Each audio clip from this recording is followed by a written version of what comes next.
Dans le Marais faisait vivre une partie de la population, bientôt les 3/4 de l'année.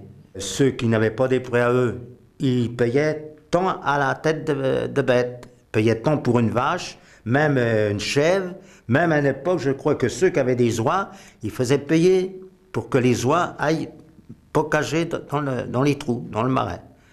Et tout ça, c'était de l'argent qui rentrait à la commune de Savigny. Mais ça, c'était principalement fait pour les personnes parce que tout le monde n'avait pas des prêts. J'ai commencé avec mon grand-père, aller dans le Marais de Savigny.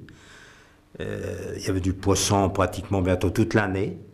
Et des fois, avec les vieux bonhommes du coin, j'avais fort à faire parce qu'ils disaient, toi le drôle, tu serais bien mieux chez toi, hein, au pied du feu que de venir nous embêter là-dedans. Puis bon, ben, moi, c'était mon idée, parce qu'il y avait des vieux briscards au pays. Et puis après, bon, il y a un voisin qui m'a appris à tendre dans des fourrés, dans les fossés. Ça, on met une balise qu'on pique, une tige de bois, voilà, et on met ça en rivière, on tend ça pas dans le sens du courant, on tend ça alarmant, qu'on appelle, vous voyez. On pique dans le talus, enfin dans l'eau bien sûr, et puis le lendemain matin, ben, on va voir s'il y a un poisson rentre dedans. Et puis les bosselles, c'est pareil, c'est la bosselle, on l'attend toujours alarmante qu'on appelle, donc le courant vient ici, ça ne la salit pas trop. Et les anguilles, bon ben, faut mettre ça en général des petits passages.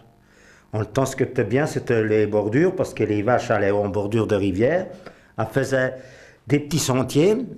Et on mettait une bosselle là-dedans quand il y avait de l'eau au printemps, parce que l'anguille, ça se pêche qu'au printemps. Dans les années 60, par là, les gens ont voulu se lancer, les jeunes qui étaient assez de l'avant ont voulu se lancer dans l'élevage des jeunesses et tout ça. Bon, ils ont commencé déjà à parquer les prés, tous ces lacs, ils ont programmé d'assainir le Marais. Il fallait creuser ce fossé, l'élargir pour que l'eau s'en aille beaucoup plus vite, pour qu'il y ait de la meilleure herbe. Et puis il y a eu une porte de monter où que ce fossé-là se jette dans la Vienne pour empêcher toutes les petites crues de printemps. La porte se ferme et l'eau ne peut plus rentrer dans le Marais.